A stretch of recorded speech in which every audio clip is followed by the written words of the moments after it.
पराकृष्णपद्वन्तं परं ब्रह्मणराक्षसी सौन्दर्यसार सर्वस्वं वन्दे नन्दात्मजं महो प्रपन्नपारिजाताय तुलसीवेत्रैकपाणये ज्ञानमुद्राय कृष्णाय गीतामृतदुहे नमः।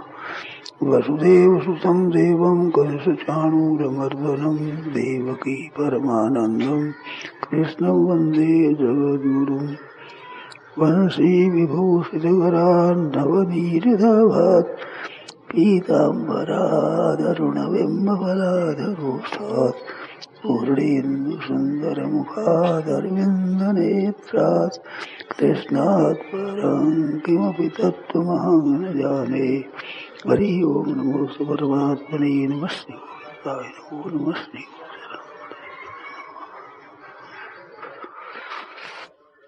नारायण नारायण नारायण नारायण। राधा नाम के विषय में एक पूजा मिला है। वास्तव में क्या तत्व है इस बात को तो भी भगवान जानते हैं।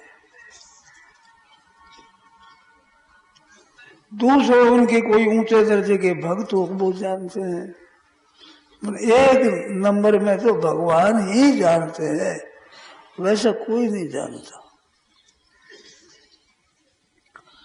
नाम की महिमा बहुत है।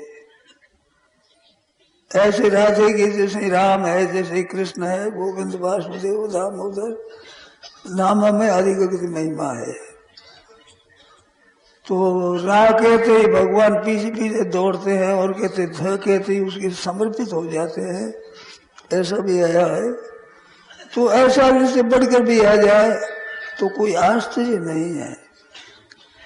जो लिखते हैं पूरा जानते हैं, अपना अनुभव करके लिखते हैं। एक तो पुस्तकों को देख कर लिख देते हैं, बड़ा चढ़ा कर लिख देते हैं, और एक अपना अनुभव होता है वो लिखते हैं। तो बढ़ा चढ़ा कर लिख देते हैं, उनका कोई मूल्य नहीं है। और वो इतना लिख ही नहीं सकते जितना भीतर अनुभव होता है लिखते हैं, वो लिख सकते नहीं।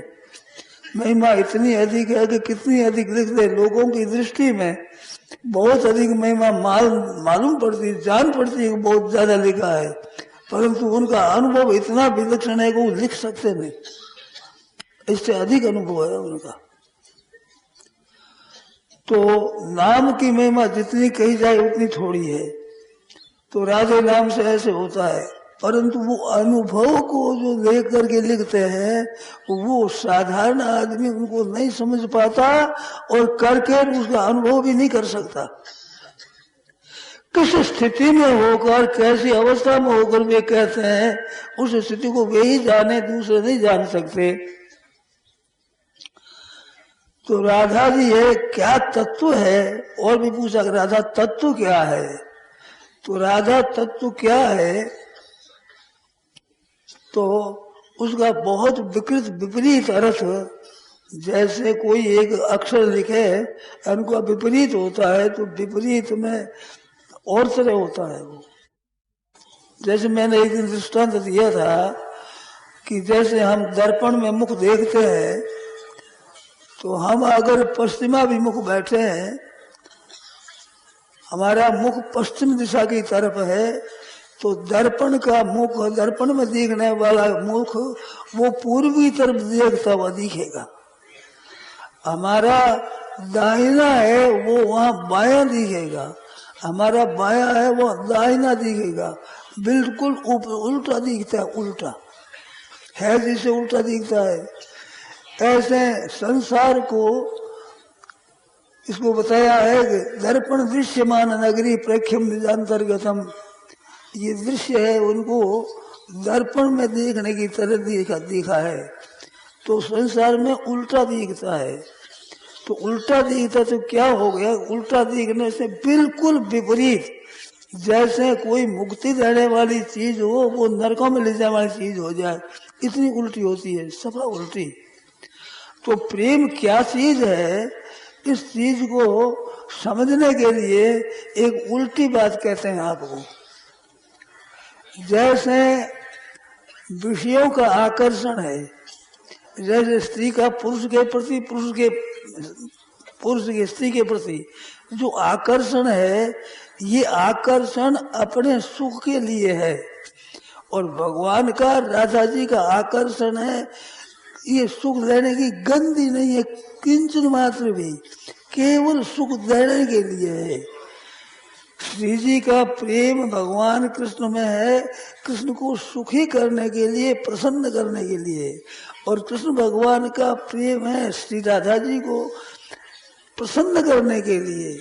उनकी प्रसन्नता अपना किंचित मात्र भी नहीं, ये बात है। अपन इससे भी आदमी समझ नहीं सकता। प्रेम एक चीज बड़ी अलौकिक है। आज तो लोगों ने इस प्रेम को ही प्रेम कहा है कि जो स्त्री पुरुष का आकर्षण है। ये तो कुत्ता कुत्ती में भी होता है, ये कोई प्रेम नहीं। प्रेम चीज बहुत निकृष्ट, नरकों में ले देने वाली चीज है ये।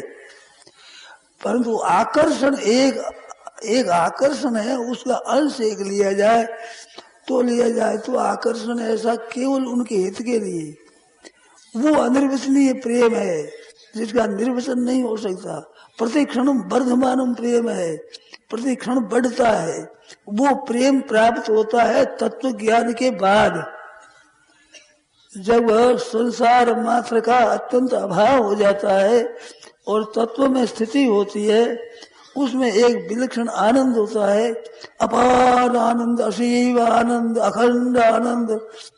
ऐसा आनंद होता है जिसमें कभी भी ब्रह्मा जी की अनेक अनेक होकर के लय हो जाए तो भी उसमें कुछ फर्क नहीं पड़ता। सृष्टि का सर्गे भी नो बजायते प्रलय न व्यथंती से, महासर्ग में भी उत्पन्न नहीं होता है, महाप्रलय में भी व्यथा किंचित मात्र भी वहां नहीं पहुंचती, महाप्रलय में भी। ऐसी बात भगवद गीता में लिखी 4वें अध्याय में। तो वो बात एक विचित्र है, इतना ज्ञान आनंद होता है, परंतु वो ज्ञान है, उस ज्ञान को अखंड माना है, अनंत माना है, असीम माना है, अपार माना है। परंतु प्रेम के आनंद को प्रतिक्षणम वर्धमानम माना है। अखंड, अपार, शांत, सम, सदघन, चिदघन, आनंद घन, ऐसा अपार आनंद है। ये ज्ञान का आनंद है और प्रेम का आनंद है, उनसे विलक्षण है।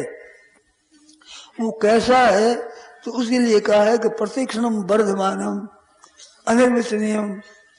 ऐसा प्रतिक्षण वर्धमान, मानो क्षण प्रति क्षण बढ़ता है। जैसे शंकराचार्य महाराज ने भगवान कृष्ण के स्तोत्र में कहा है कि दिने दिने नवम नवम नमामि नंद संभवम। दिने दिने नवम नवम, दिन प्रतिदिन नया है। आज अनूप बनी युगल छवि, आज अनूप बनी, आज विलक्षण हुई है। दूसरी कहते आज तो विलक्षण ही है, कल वाले नहीं, आज विलक्षण है, आज विलक्षण है। तो प्रतिक्षण वर्धमान प्रेम है। राधा क्या है? राधा भगवान का प्रेम है। ऊपर से मूर्तिमान होकर के स्त्री और पुरुष दिखते हैं, पर वहां स्त्रीपना और पुरुषपना नहीं है। प्रतिक्षण वर्धमान है, वर्धमान प्रतिक्षण बढ़ता है। तो प्रतिक्षण बढ़ता है, वो जो बढ़ना है प्रतिक्षण, उसका नाम राधा है। राधा उस खुद का नाम है, प्रतिक्षण वर्धमान प्रेम है, उस प्रेम का नाम राधा है।